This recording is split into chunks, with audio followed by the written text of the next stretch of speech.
A Black Executive Perspective. Whether you're aware of it or not, it's a topic that is often avoided. We'll discuss race and how it plays a factor and how we didn't even talk about this topic because we were afraid. A Black Executive Perspective. I was about 8 years old, so I was young. All of a sudden, out of like almost nowhere, I heard this crash, and these people like stormed in to our synagogue. I mean, they were young, because a lot of the people are young that do these things, and they just started calling us, throwing stuff at us and calling us names. And I was really scared because I thought, wait, who are these people? They don't even know us, and I don't know them. And for some reason, I decided at that point, like, I wanted to get to know people who were different than me, and I wanted them to know me so that we wouldn't be afraid of each other. Welcome to a Black Executive Perspective podcast, a safe space where we discuss all matters related to race, especially race in corporate America. I'm your host, Tony Tidbit. Do you know what a social justice warrior is?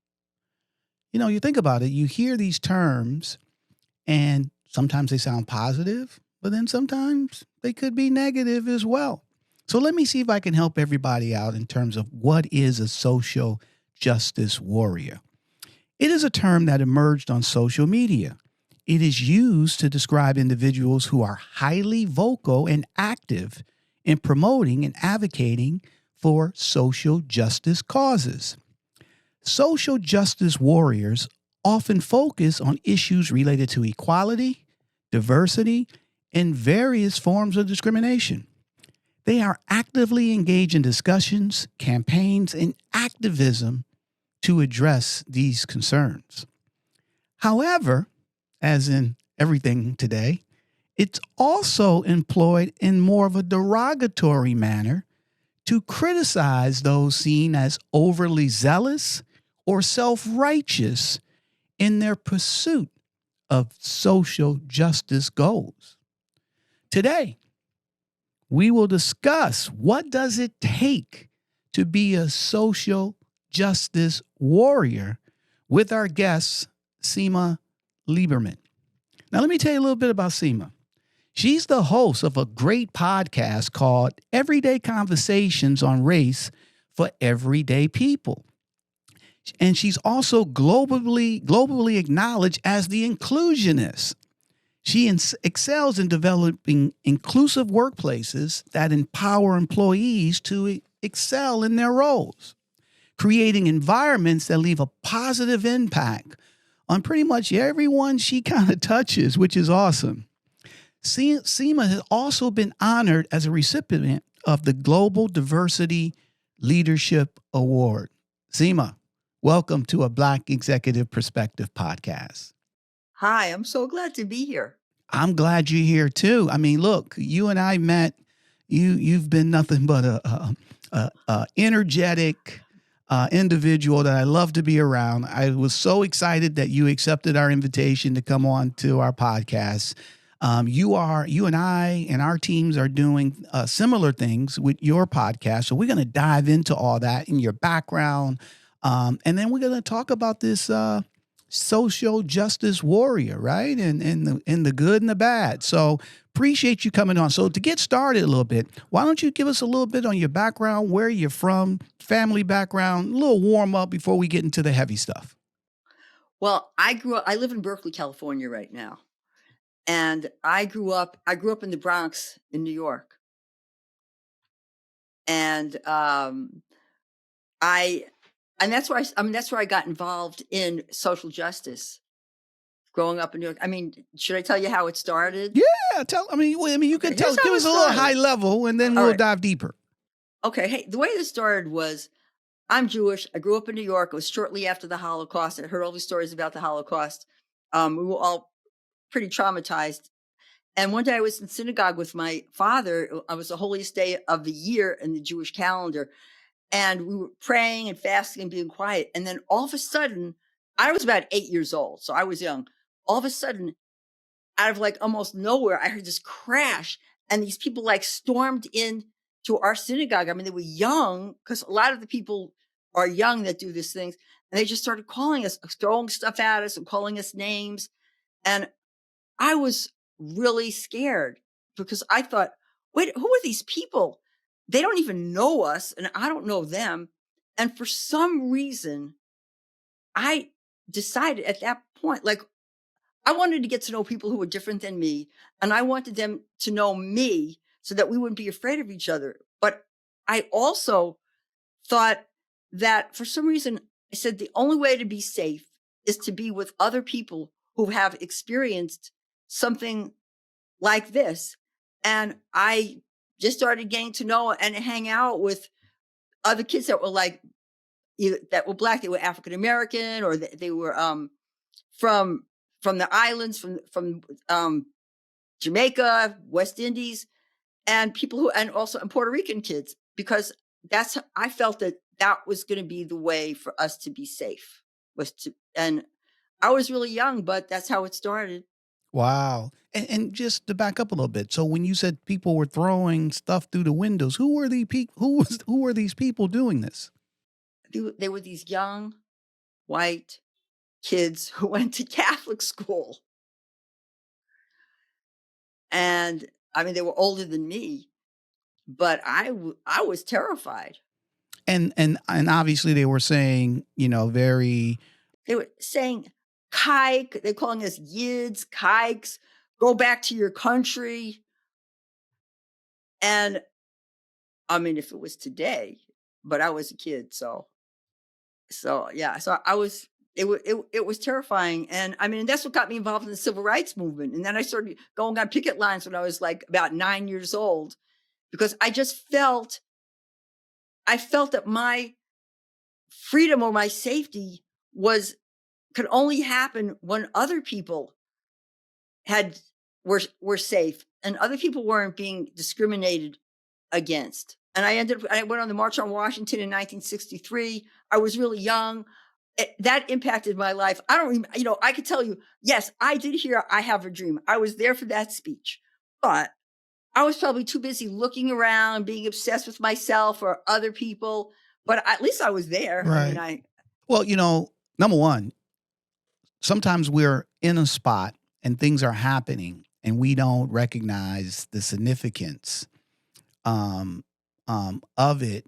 And I think most people don't until years later, and history tells us that was a great time and that now it's reveled and it's on everything. And Martin Luther King's Jr.'s birthday was just last week. So again, you were there, which was awesome. And one of the things in our first episode here, and obviously why, I started this podcast was because of my own turning points when it came to race. So I really appreciate you sharing that. And then, but I just want to dive in deeper because I said a little bit, you're known globally as the inclusionist. So can you tell us a little bit why? well, inclusion has always been really my whole life, because I knew what it was like in different situations to not feel included for various reasons. My parents didn't have a lot of money, and sometimes I'd be around kids who had more money. I mean, but we thought people who lived in buildings with elevators were rich. So what did we know? But I just knew what it was like. I always had that feeling of not being included. And I made it my mission, even though I didn't know what I was doing, but just like as a person, as a young person, I made it my mission to always try to make people feel included. Like if I would go to a party and I'd see people by themselves, I was always the one to talk to them because I could relate. I knew what it felt to not be included. So that became my work. And then when I started doing my work in diversity wasn't called equity, inclusion, blah, blah, blah. Then it was just diversity. My focus was always on inclusion. This is before people were even talking about inclusion. They were just talking about diversity.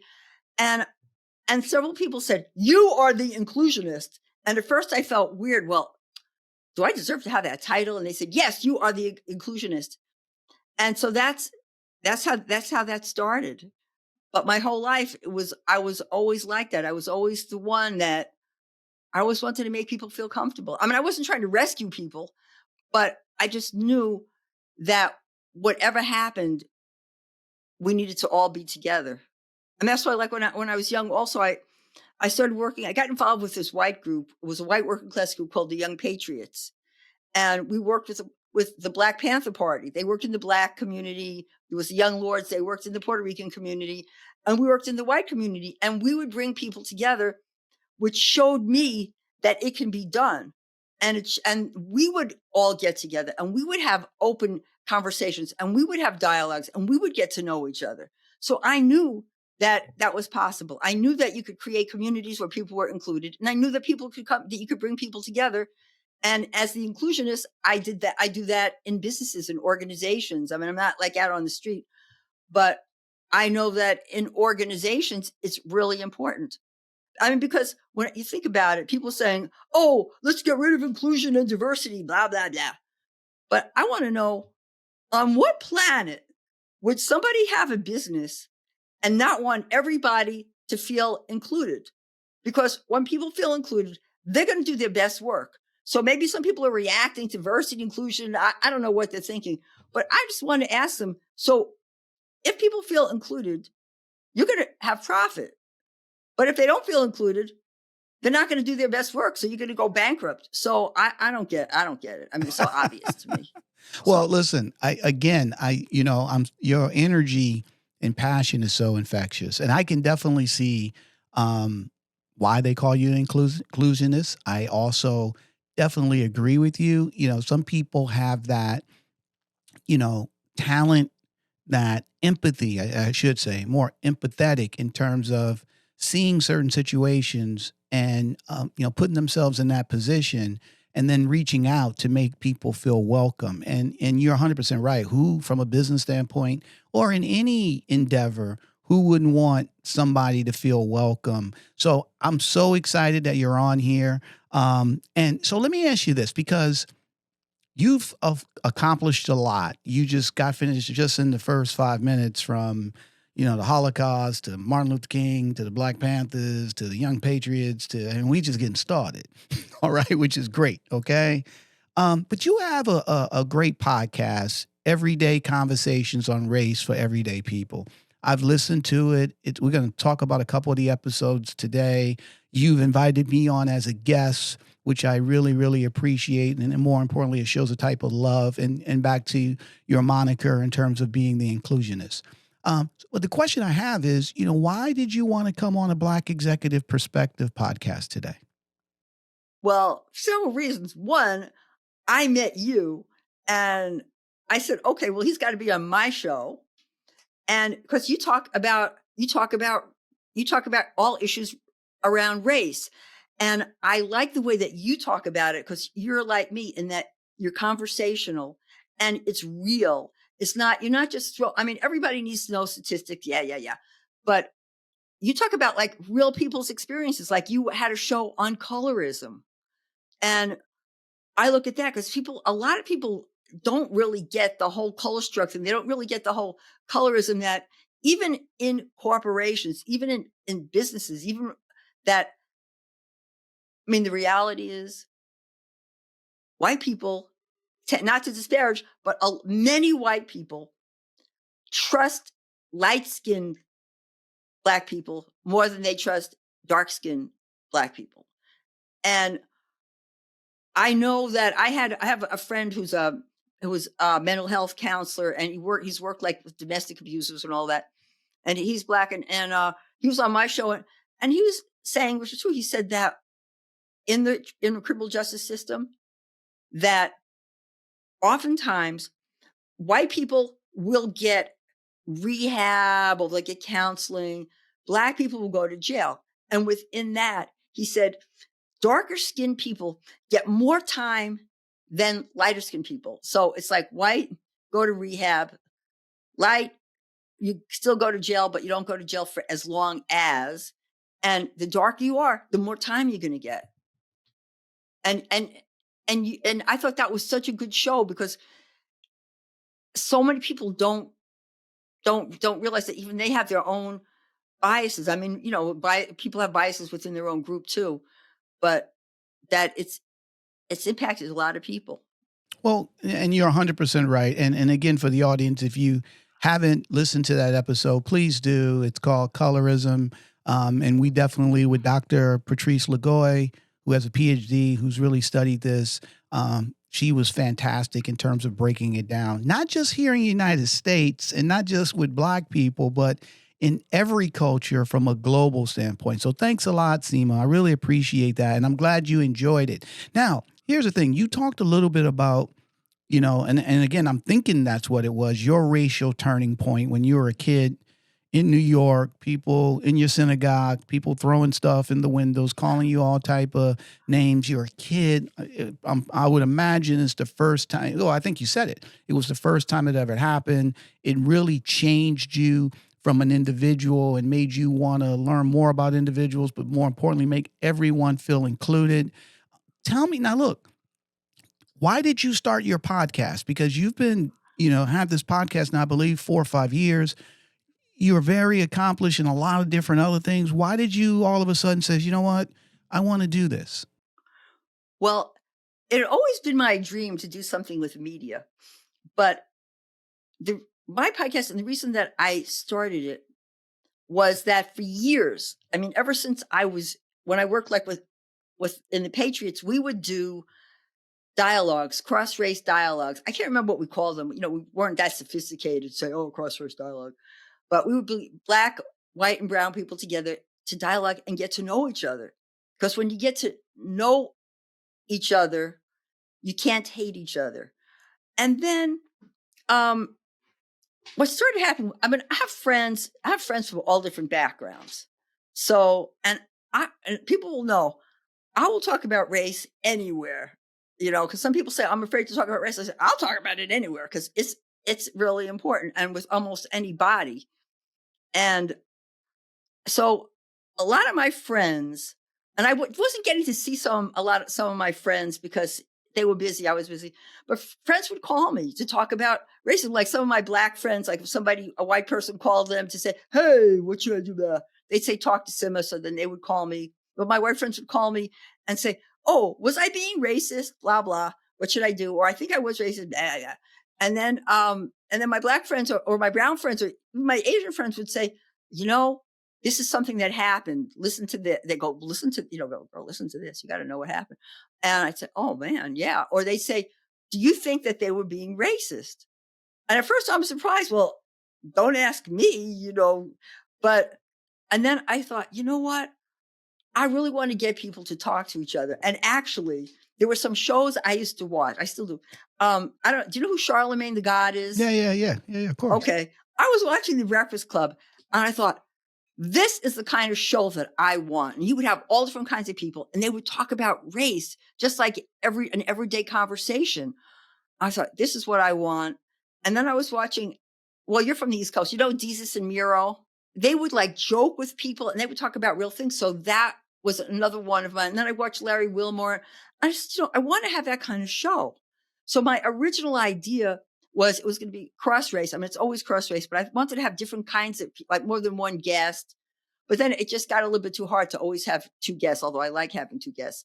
So it's a cross race conversation. So it's never going to be 2 white people. It's always going to be me, white, talking to a person of color, or if I have a white person on, which I have, then it'll be a person of color on the show, because I looked around and I saw, okay, so this is my dream. I'm thinking, how do I do this? Who's doing these shows? And I thought that I found that a lot of the good shows around race were done by people of color. And a lot of the white shows, we need everybody. I mean, we need everybody. Yes, correct. We need every show. But sometimes like the white shows, we're talking, white people talking to each other going, well, we're guilty and blah, blah, blah. White people, yeah. And like, for me, I'm like, no, it's got to go deeper than that. I don't want to have that conversation. And then, or there would be like a white person doing a show. And I made up this term. They would be like kind of like a racial tourist. And again, we need all shows, but they'd be talking to like a Black person, like, I don't know, some of the people. And they'd say, well, tell us about your community. What does your community think about this? And I decided I wanted to have my show and at first I thought, I'm just going to have my show and bring my friends. I had my friends come on my show in the beginning. I'm a recovering drug addict, so I'd have friends talk about addiction and race, incarceration and race, and then people say, "Oh, you got to talk to these people. They're in the NFL. You got to talk to this person. They're a journalist." And then I was contacted by PR people and people like you, and that's kind of a long answer. So you could interrupt. You could actually interrupt me anytime. No. Because so number one, it's very interesting. So number one, thank you for that. I got a couple of questions here because you said some stuff that I wanted to back up a little bit. Okay. So you just said, hey, look, I'll talk to anybody about race, whatever the case may be. You said, hey, when my white friends call me, my brown skin, black, whatever, I'll talk to everybody. So let me ask you this: when you're white, when you talk to race, well, let's say this. We'll not say it. Let's first make sure everybody's clear. And I'd love to hear your thoughts on this. Race is an uncomfortable conversation. This is one of the reasons why we started a Black Executive Perspective podcast, to make these uncomfortable conversations comfortable. So typically the majority of people don't, from a intersectionality standpoint, right? Yeah, we'll talk about race with our family. We'll talk with somebody we're really close about, but we won't have that conversation with somebody that's a different race of ours. Even if we don't know them, but more importantly, even if stuff comes up, we could both be watching the news. We could be in a lobby or a store or something, and the TV is on, and we see the George Floyd thing, or we see what's going on in Israel. We see these things, and people are scared to say what their thoughts are, positive or negatively, right? We just kind of keep it to ourselves because the fear of what can happen if we speak out, right? So when you were, you're willing to talk to anybody. When your white friends talk to you about race, was it more about, did I say this wrong? Was it more about, I want to learn more? Give us a little background on that. And then give me the opposite of when your friends of color spoke about race to you. Let me think for a second. Okay, well, like a lot of times when white people would talk to me, and there's different white people. What I mean is different white people. For instance, like I hope when I'm in, I do a lot of facilitation in corporations and in organizations. So white people in those really like to talk to me because I don't yell at them, I don't put them down, right? And I try to make people comfortable in saying that, like, it's okay to be uncomfortable. Right. If you've never talked to anybody who's different, all you have is your biases, and you want to know. So there's ways of asking people questions. And so I help them with that. And like when other people that I know, some of them would talk to me. Okay, so here's some of the questions. You can go ahead and say it's all good. Somebody said to me, how do you meet Black people? And I said, I don't know. I said, basically, well, it depends on what you're interested in. It depends on what you're interested in. Because for me, it was just like, I'm interested, my friends are interested in what I'm interested in, or I'm interested in what they're interested in. But I think that if you want to, then I said to myself, no, that doesn't make any sense, because a lot of people, that's just not how they roll, so to speak. So I said, okay, first start reading history. Read history so you know what the history is, and then go places where there are like events like Juneteenth, or I said, and don't go, and if you feel uncomfortable, don't go alone. Go with somebody else. Just you don't have to don't go by yourself. Go with somebody else, and try to talk to just one person, and find something that maybe that you have in common with, like, oh man, this is a lot of people. Oh, I really like this music, because you got to start out with something slow, and then other people. And then I have other white friends who will ask me, is this racist? Did what I say was racist? And I know how to talk to people. And when I was young, I was a yeller. When I was young, I was one of those cancelers, cancel that, blah, blah, blah, because I thought I knew it all, but obviously I didn't. And I just tell people, well, here's how you ask a question. And I said, you could always ask me. I'll answer to the best of my ability. And I asked people, like, what's the concern? What are they afraid of? How could I help them? Because I think that a lot of people who think that they talk about race, but too, a lot of other white people, they want to be like the good white person, so they want to put down other white people. I say to them, well, you might be perfect now, but you weren't born perfect. At some point, somebody sat down and talked to you.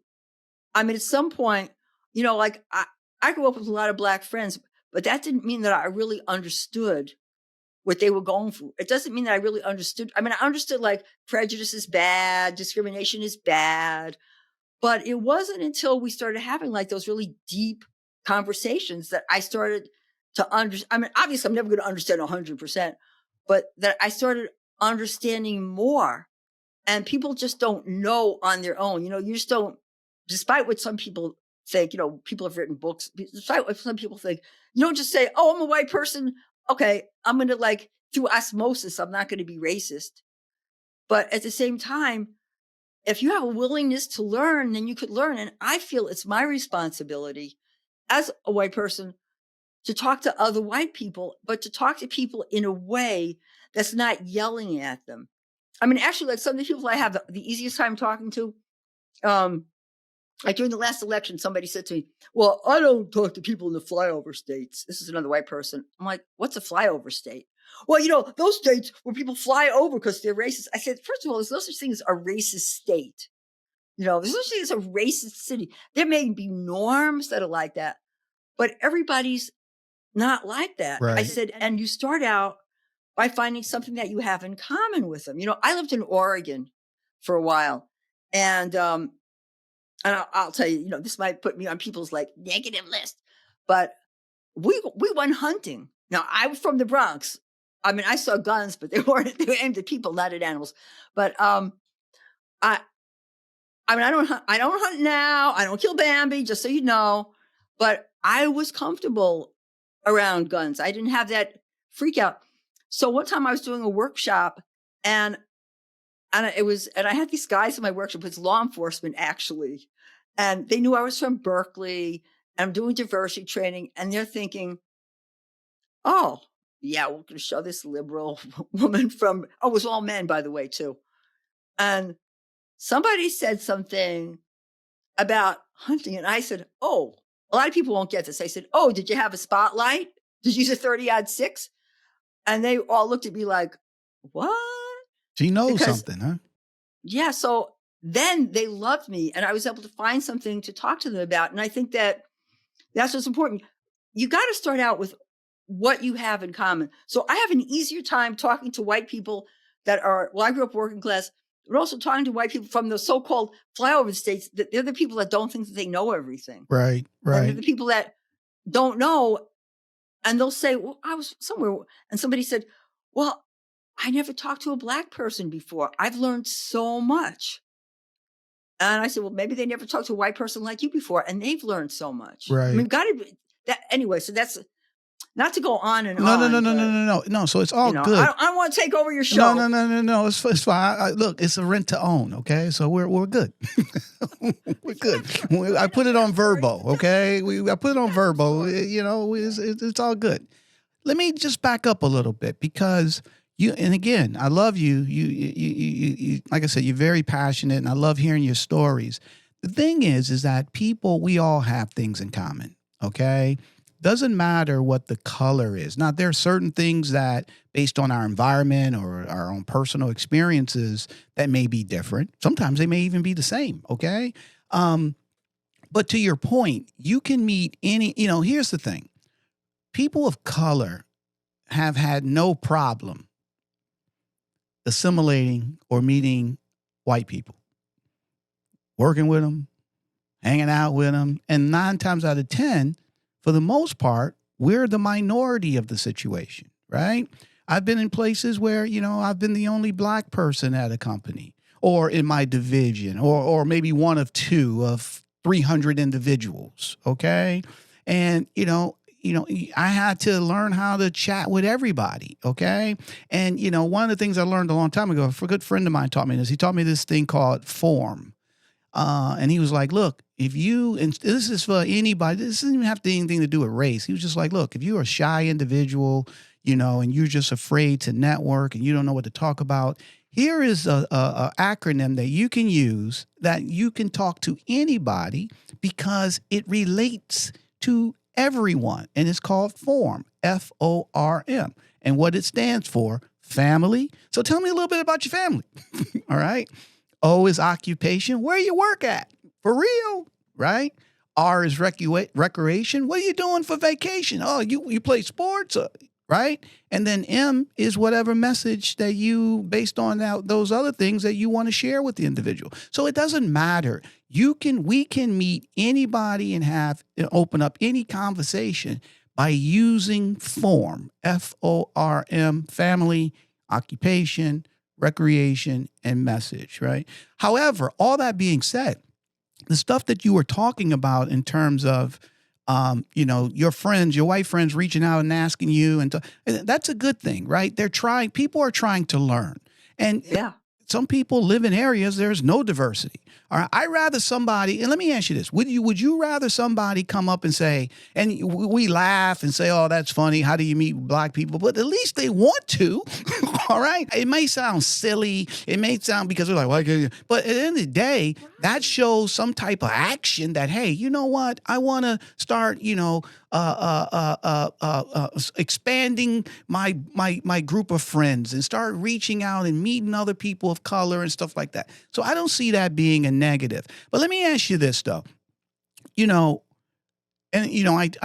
obviously we're, when people of color feel comfortable, no matter what the racial background of that individual, white, Hispanic, Asian, we'll open up and share and we'll go deeper than, the norm, right? Because we feel like, hey, this person at least understands it. And it doesn't mean that the person is Angela Davis or Malcolm X, and they don't have to know everything. Okay, they just got to be open to listening and then providing some feedback. Okay, so we're typically open to chatting with people that at least understand the issues. They may not agree with everything. That's not the point. All right. Because we can still be trying to be social justice warriors and still disagree about issues. And we're going to get into that. Right. So the question I have for you, and I was checking out your podcast, and it was, and look, you when you just got finished saying earlier, you talk about everything. I'm just telling the audience, definitely go and check out her podcast, because there is not a topic that she shies away from, to be honest. And I'm going to give you a couple examples, right? So your latest podcast, Cancel Culture, Unmasking the Dangers of Instant Judgment and Outrage, all right, which I love, right? Because that's a big issue. Tell us a little bit, why did you want to talk about it, and what was the net out of it? Well, I've always been against, like I said, when I was younger, I was a cancelist. I was a screamer. And then one day I was talking to a friend who was black, and I was complaining about some white person, because this is when I was wanted to be the good white person and blah, blah, blah, know so much. So I said something about some woman, and he said, you got to stop that. I said, what do you mean? He said, you have to see this. And he was talking about social justice. He said, like, it's a war. Now, anybody who I know, some people are like very pacifist, don't use the word war, but he said, it's like a war. And he said, you have to see yourself as either a black person running away from a plantation during slavery, or a Jewish person running away from a concentration camp. He said, so what are you going to do? He said, if you run into people from the community or the town, do you want to say something to them so that they'll turn you in, that they'll turn against you and turn you in? Or do you want to at least neutralize them so they won't turn you in? Or do you want to get them on your side so they'll hide you out? And I thought about that for years, and I still think about that.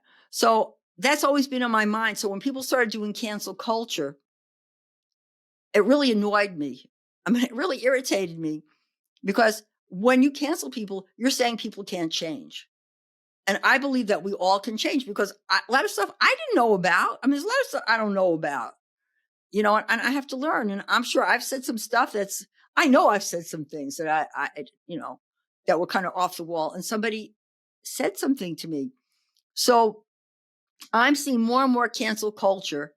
And I have been talking, my friend Joel, the African American man, we've been friends for a long time. And we've been talking about cancel culture, how much we could stand. I said, yeah, we should do a show. And then my friend Mushim, who's Japanese American, she called me, she said, we got to do a show on cancel culture. I said, okay, come on. Because if we really believe in bringing people together, which I do, and I think it's about empathy.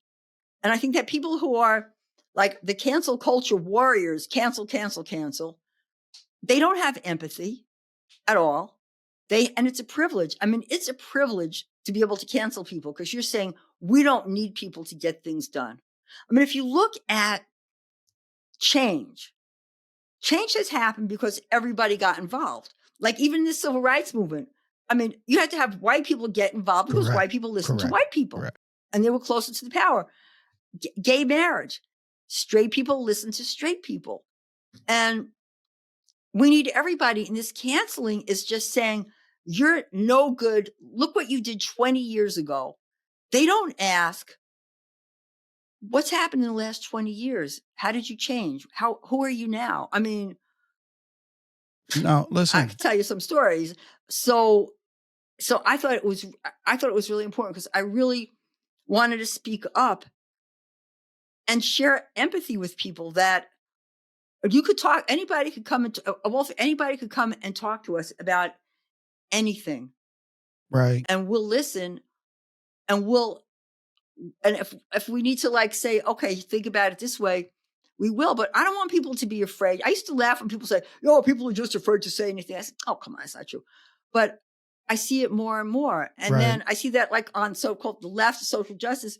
And then I see it on the extreme right because they're always looking to cancel people. Right. Now what they want to do is they want to make it illegal that if you accuse somebody of racism, you could be sued. Like, yeah. Well, the thing is this, and number one, I love that episode, and and look, and you're being honest yourself, saying, look, I used to be this type of person, okay, years ago, and one of the things we all have to recognize is that there are no perfect individuals in the world. We all fall short in everything.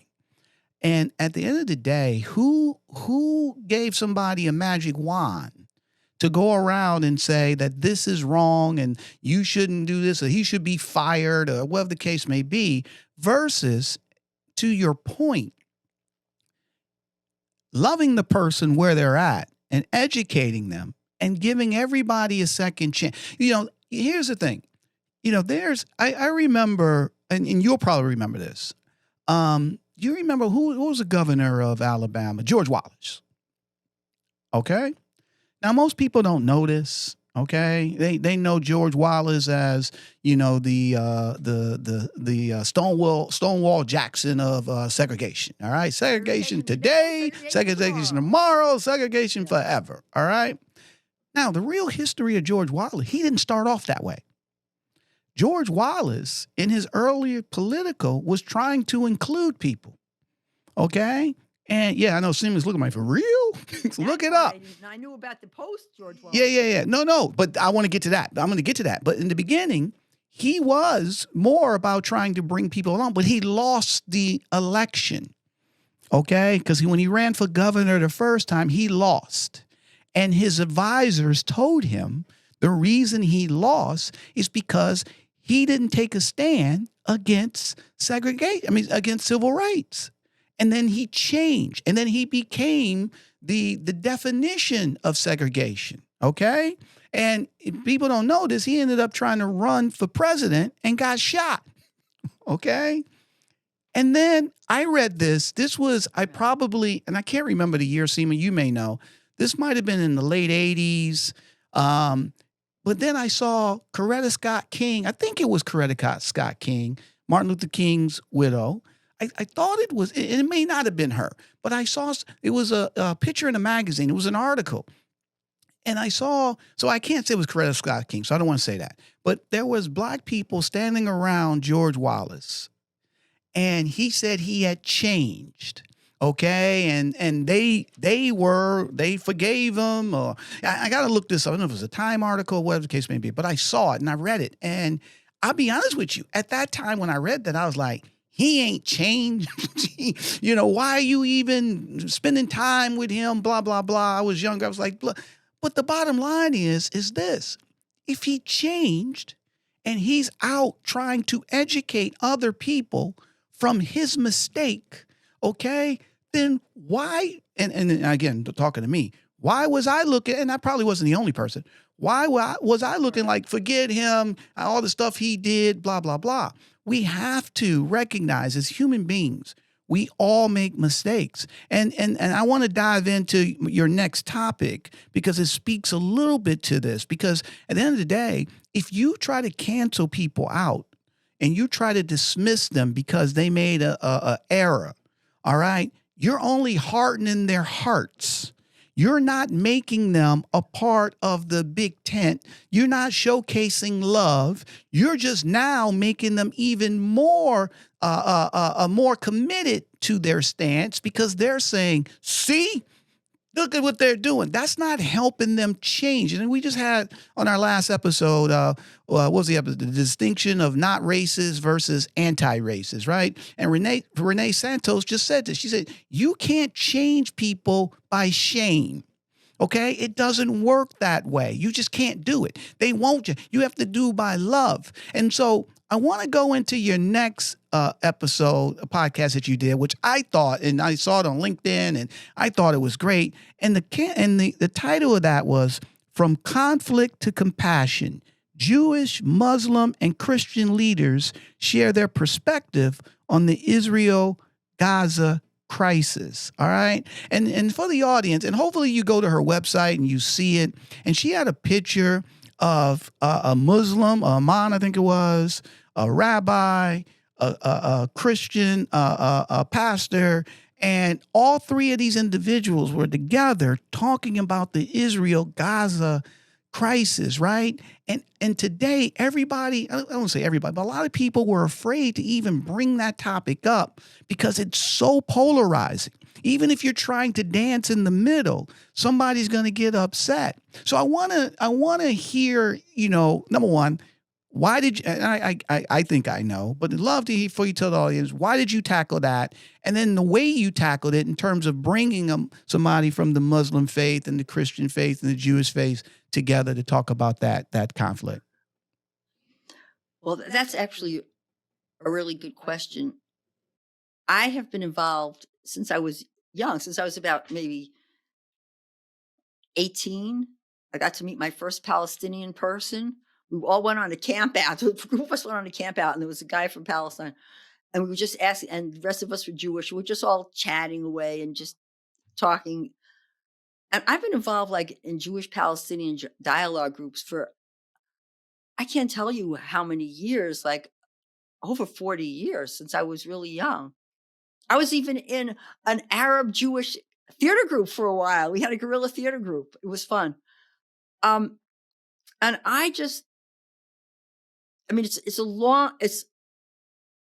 long explanation. I'm going to try to shorten it because I saw so much dehumanization of people not having any empathy. Like I saw people not having any empathy for the 1,200 Israelis who were murdered.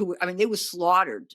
1,200 or whatever were slaughtered, and I'm seeing a lack of empathy of people like dehumanizing them, like, so what, blah, blah, blah. And a lot of those people who were killed were in the peace movement. A lot of those people who were killed lived next to Gaza because they were working with people from Gaza. So I saw these other people, oh, well, they're just whatever.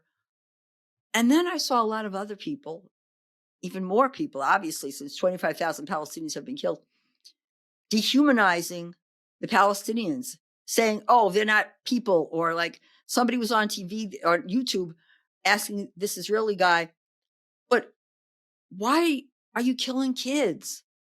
And this Israeli guy said, my friend, because what do you think these kids would grow up to be? And I was shocked. So for me, it's really important. And my synagogue, I go to actually a synagogue. That was my rabbi from my synagogue. And we have a faith trio. And every year we do things together. Well, what they do a lot, I mean, I'm usually working, but I mean, you think, oh, it's a faith trio. They must be doing some deep stuff. Together, they get together every month and they go feed the homeless and they work at the food bank because it's like something people could do. It has nothing to do with Muslim, Christian, Jewish, but they get to know each other. And then we have dinners. We have dinners, cross-faith dinners every year. Actually, the best food is usually when we have it at the mosque. I'm not disparaging my synagogue or the Christian church. Your food's cool also, but they do have the best food. And I thought that it was really important for people to see that because most people have never met a Muslim. Now, Ali was not from Palestine, but he was a Muslim. And a lot of the Islamophobia, they don't care who it is. And most of them have never even met a Palestinian because sometimes when people say stuff about Palestinians, I think, have you ever met one? Right. Or there are people like in Charlemagne's show a couple of years ago, he really broke it down. He said, most people have never met a Jewish person. He says only 2% of the population is Jewish. Most people have never met them.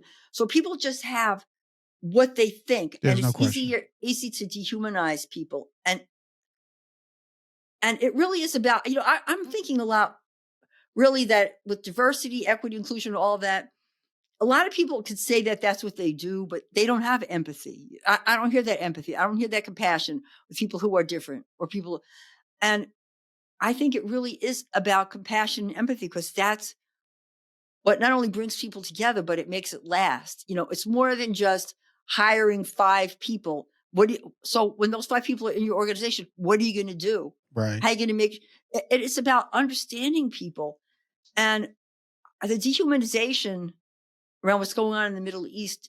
And I'm not even talking about where I stand Right. politically, but I'm talking about the people.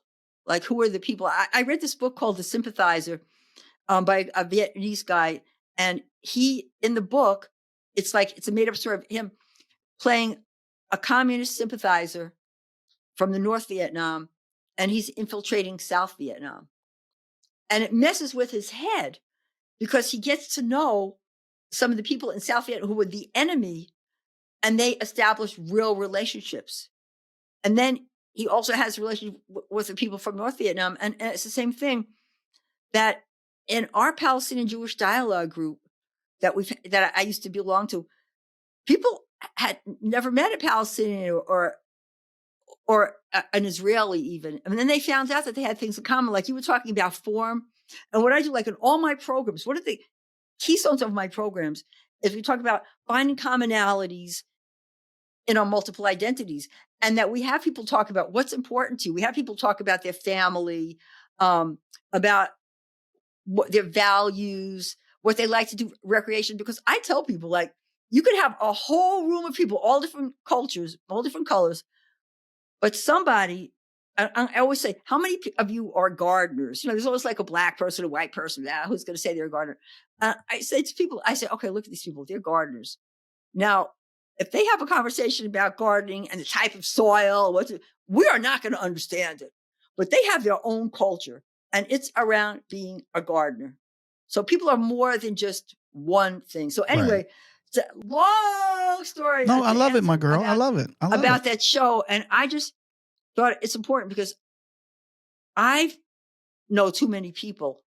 Well, I don't know that many people, but I mean, I know of people, and I've talked to people who are like pro-Israeli, and they don't care how many Palestinians are killed. And then I've talked to people who are Palestinian.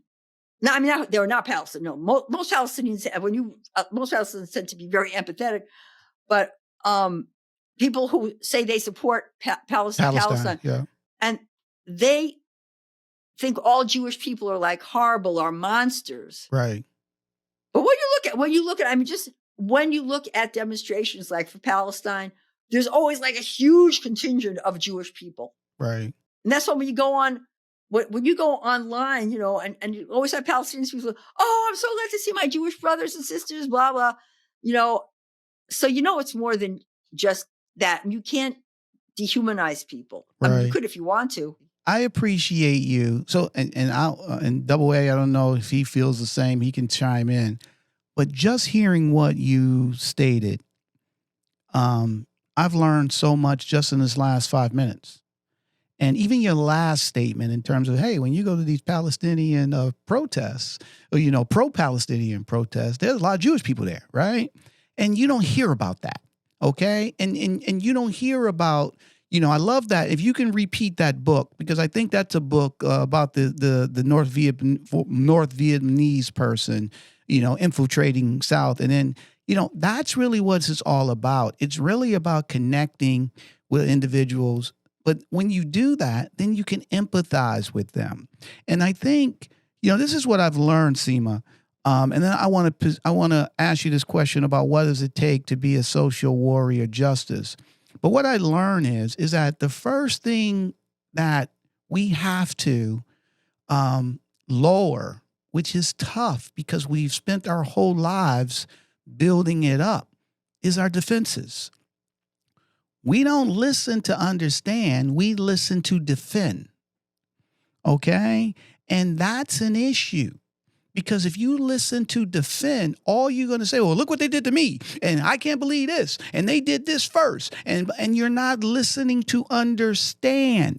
Okay? And it's not about that what happened to you is not wrong.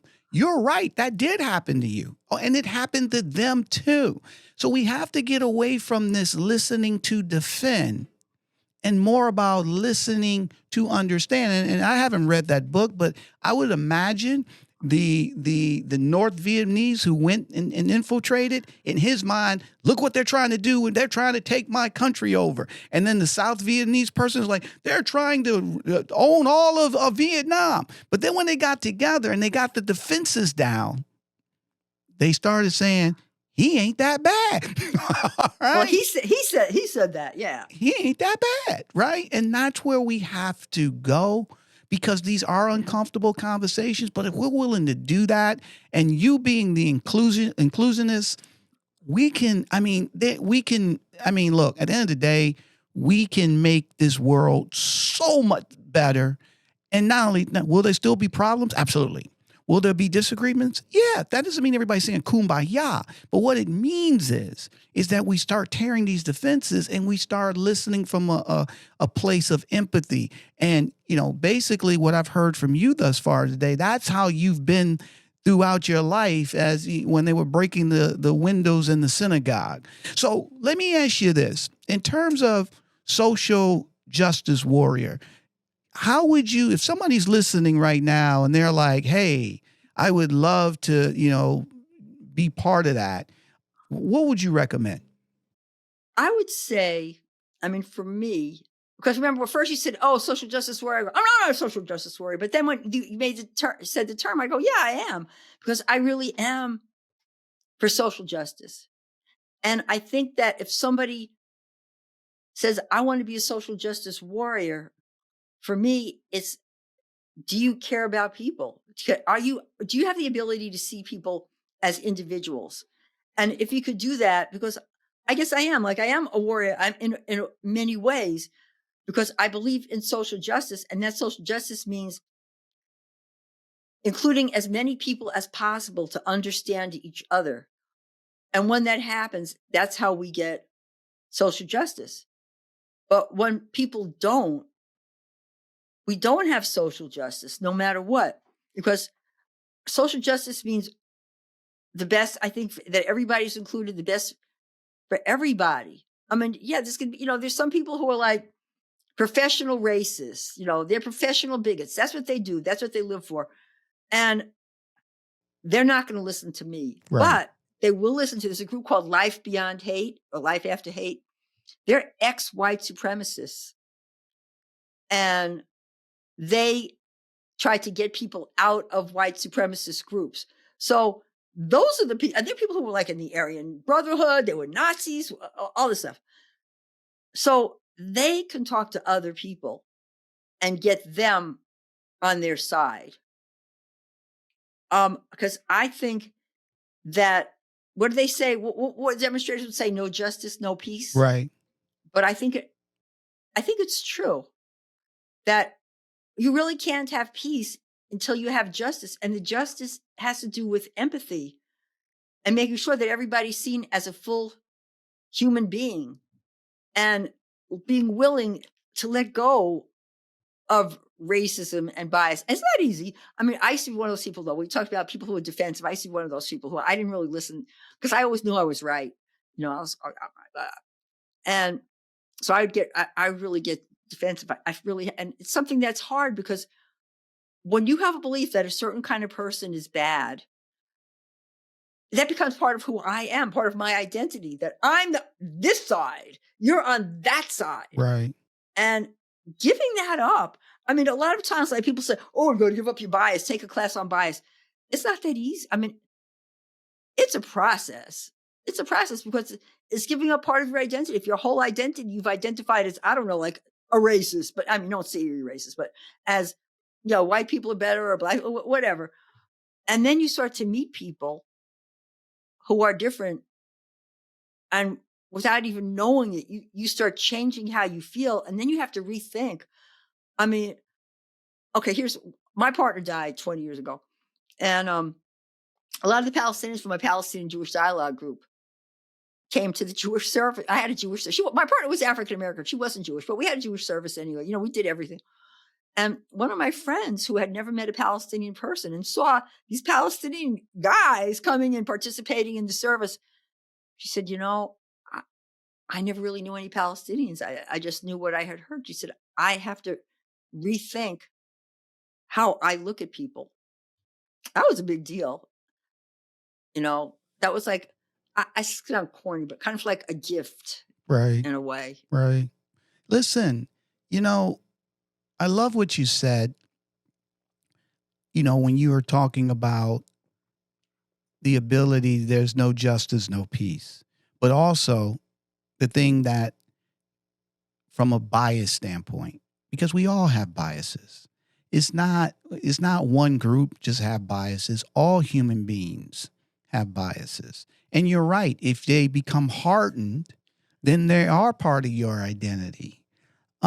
Here's the kicker, though, is that we're, you know, one of the things that is constant in our life, it's the one thing that we always push back on. It's the one thing that makes people uncomfortable. It's change. All right? And you have to be open to change. Yes, you might have learned this a long time ago, and your parents or your friends or taught you this, right? But at the end of the day, we want to evolve. Our country has evolved. The world has evolved around change. So yes, it's tough, it's difficult, but it's something. And again, you just said it a minute ago, right? Not everybody, some people, they don't want to change. We can't focus on that. Okay. We only can focus on the people that are open to change, and then plant seeds with everyone else and put some water and sun on it and love it. And hopefully those seeds will grow at some time down the road. So let me ask you this, final thoughts for our audience. What do you want to leave with them, you know, in terms of creating that racial harmony that you go out and fight for and chat about on a daily basis?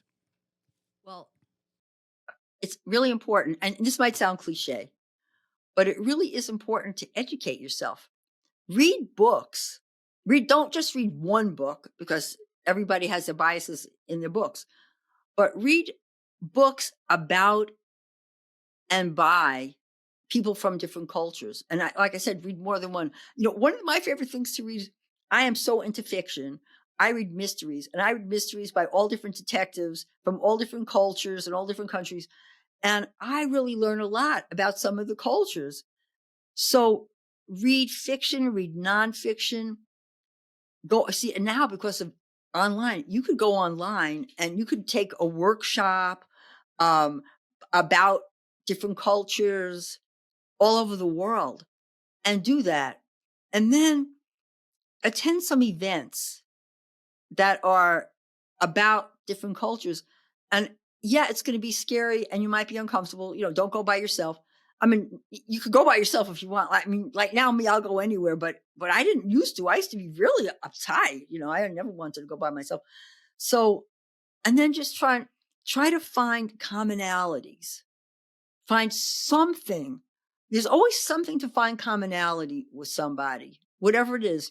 And then once you find the commonalities, then you could talk about differences, and then it gets really interesting. So that's what I would say. And when people say be open, like, what does that mean? I've had people say, oh, I'm really open, but they're not open at all. They're only open to themselves or somebody who's like their best friend. So you have to be conscious of it. I mean, there are times when I know I might make a judgment about something, about maybe what a culture eats or whatever. And then I have to catch myself. And see, for me, when I catch myself, it's good because I do workshops and programs. So I always have a good story. Well, I used to think this, but catch yourself and think about it. And it's so amazing what you'll learn. Your life is going to be so much more interesting, and you'll eat a lot better too, especially when you start eating from different cultures. I mean, you'll expand your appetite. Like, check out desserts from different cultures. I mean, that's something that's really interesting. I mean, if you eat sugar, just check out desserts, or how different cultures make rice, or how different cultures make beans. Right. Right. All of that. So, so that's what I would say, and take little baby steps. Little baby steps. That's all that matters, right? You don't have to try to do everything. Just do a little bit at a time. Start making it become comfortable, and then you'll like what you're doing. So I totally agree. How can a Black executive perspective help you, Sema? Well, many ways. I'm a consultant in diversity, equity, and inclusion, and I have a program called Inclusive Leadership from the Inside Out. So if anybody is looking to create a more inclusive work culture, or if you're a leader and you want to become more really seriously inclusive from the inside out, so you feel it, contact me and listen to my podcast. I always want more listeners like your podcast. So that's ways that you can support me. And I'm a keynote speaker. So if you want to hear a funny keynote, somebody who will make you laugh, I've been told I make people laugh, contact me. That's awesome. So look, everyone, number one, definitely go check out her podcast, Everyday Conversations on Race with Everyday People. You're going to really, really enjoy it. You can also go to Sema's website, which is raceconvo.com. This way you can be able to connect with her, see all the things that she's doing, reach out to her. She's just a wonderful person. I am blessed that I met her. And more importantly, we are blessed that she was here, providing her energy, her passion, her love for her fellow human being. So Sema Lieberman, thanks a lot. You fed us today. I'm very full. I'll wake up tomorrow and I'll want more. But the key is I'll definitely know who to go to. Thank you so much. I have loved being on your show. Well, thank you. I'm honored, actually. We are honored as well. So I think it's time for Tony's Tidbit. So Tony's Tidbit. And you know what? Sema chatted. She talked a lot of great stuff, right? In terms of, what she brings to the table and how she tries and really works on in terms of uniting and bringing people together. So I got 2 tidbits today because matter of fact, I should have 20 because of all the things that she said, right? I don't think we got enough time to be able to do that. But my first tidbit is the only way to deal with this life meaningfully is to find one's passion, be it in the arts, science, activism, or any other field, and use it to make a positive impact on the world. And, Ms. Lieberman she epitomizes that. And my second one is by Desmond Tutu. If you are neutral in situations of injustice, you have chosen the side of the oppressor. So in other words, you can't be sitting on the fence. Either you are helping, you're involved in making change, or believe it or not, you're involved in keeping things the way they are. And again, that's by Desmond Tutu. So I hope you enjoyed today's episode, How to Become a Social Justice Warrior. by our guest, Sema Lieberman. Look, I could be here all day with all the little notes and bullet points that she left today, but the main thing out of it, she's very passionate. She, something that happened to her at a very young age made her decide that she wanted to bring people together. It could have went the other way. She could have been hardened. She could have been like, I'm only going to stay within my group. I don't care about nobody else. But no, she didn't do that. She was like, I'm going to use this so this doesn't never happen to somebody else again. And she's been doing that throughout her life. The other thing is, she talked about, we talk about cancel culture. We all need to understand that there is no perfect human beings. People make mistakes. We're all going to make mistakes. I've said stuff that I regret. We all do it. I've said stuff that I didn't even know what it meant, or I was trying to make a joke, but somebody loved me through it. They didn't just say, get out, Tony. They were just like, hey, Tony, that's not the proper way to say it. This is, and I thank them for that. And that will continue to happen. So we got to have the word, and I'm going to say this word because she spoke about it throughout this episode, empathy. Okay, we have to empathize with people that we don't know, right? And try to put ourselves in their shoes and really understand them and love them the way we want to be loved, especially when we make our own mistakes. And then finally, this woman is active. She's chatting with everyone. She's out there pushing. She's out there talking about topics that's uncomfortable, bringing all different people together. And yes, you may not want to be a Sema Lieberman. You may feel like I don't have that type of passion, or I'm an introvert and I don't want to go out and chat with everybody, and that's fine. But you can start, as she talked about, first with yourself and educating yourself and learning more about other individuals, taking those little baby steps. So again, I hope you enjoyed this episode, How to Become a Social Justice Warrior. Please give us a rating. Let us know what your thoughts were. Did you like Sema? What questions do you have? You can follow a Black Executive Perspective podcast wherever you get your podcasts, as well as on our social platforms of X, YouTube, Instagram, Facebook, and LinkedIn at Tony Tidbit, BEP. For my fabulous, loving, empathetic, inclusionist guest, Sema Lieberman, my man, the dude that makes all these things happen in the background, double A. I'm Tony Tidbit. We talked about it. We love you, and we're out. Thank you for tuning in to this episode of Tony Tidbit, a Black Executive Perspective, and for joining in today's conversation.